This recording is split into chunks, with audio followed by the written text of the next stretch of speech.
बाप और बेटी के दिल को छू लेने वाली कहानी। पत्नी अपने पति से कहती है, पत्नी पता नहीं क्या हो गया है हमारी पायल को, कल रात को खाना भी नहीं खाया और रो भी रही थी। अभी सुबह जगाने गई तो फिर से रो रही थी। वजह पूछी तो बस इतना कही, माँ मुझे अकेला छोड़ दो। मुझे लगता है कि शायद उसे किसी ने प्यार में धोखा दिया है। डर लगता है कहीं वह खुद को कुछ नुकसान न पहुँचाए। पति थोड़ी खामोशी के बाद कहता है, ठीक है मैं देखता हूँ। इतना कहकर वह अपनी बेटी के कमरे में जाते हैं।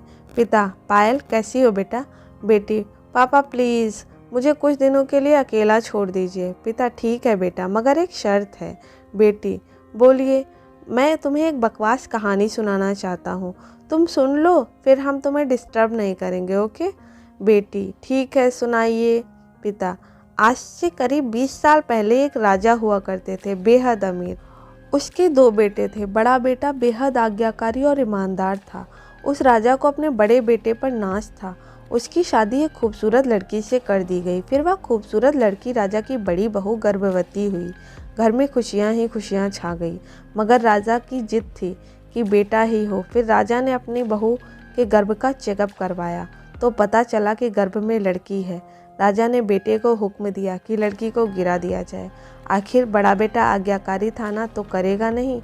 मगर मना नहीं कर उस पागल बेवकूफ़ को क्या सूझा कि 2 दिन बाद वह अपना राजपाट, धन दौलत, शानो शौकत सब कुछ छोड़ के अपनी गर्भवती पत्नी को लेकर महल से गायब हो गया। सच कहूँ तो वह बड़ा बेवकूफ़ और पागल था। लोग बेटियों को बोझ समझकर गर्भ में ही नष्ट कर देते हैं और एक वह बेवकूफ़ पागल एक बेटी के लिए तमाम सुख सुविधाओं को ठोकर मार दिया। वह बाप की बात मानता तो आज उसकी जगह राजा होता। न जाने वह बेटी के लिए पागल बाप न जाने किस हालत में होगा।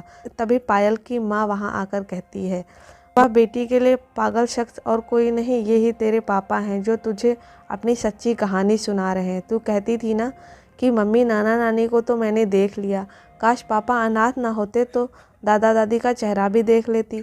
तेरे पापा अनाथ नहीं हैं। तू बड़ी होकर जिद ना करे दादा दादी से मिलने की, इसलिए तुझसे सच छुपाया। फिर तेरे पापा ने तेरे पैदा होने के बाद कसम खाई कि दूसरी संतान नहीं होगी। अखबार में इश्तिहार देकर तेरे दादा दादी ने बेटी को लेकर ही वापस आने को कहा।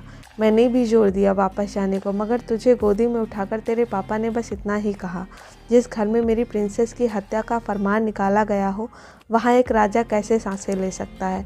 अब नज़ारा अलग था। पायल की आंखों में पापा के लिए सम्मान, उसकी मोहब्बत के लिए ढेर सारा प्यार और उसकी कुर्बानी के लिए इबादत करने का जी चाह रहा था। आंसू थमने का नाम नहीं ले रहे थे, मगर सब कुछ अब सिर्फ पापा के लिए थे। पापा ने बस आखिरी शब्द इतना ही कहा अपनी बेटी को, मैं नहीं जानता बेटा कि दुनिया तेरे बारे में क्या सोचती है, मगर तू मेरे लिए बेहद अनमोल है।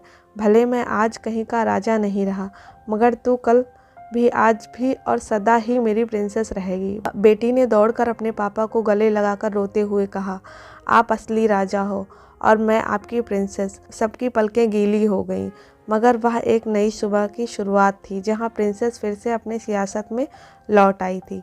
बेटियां माता पिता की जान होती हैं, उनकी आन बान और शान होती हैं। दोस्तों, यदि आपको यह स्टोरी पसंद आई हो तो वीडियो को लाइक करें, शेयर करें और ज़्यादा से ज़्यादा सब्सक्राइब करें और आपके अपने चैनल गज़ब ज़िंदगी को सब्सक्राइब करना ना भूलें। धन्यवाद।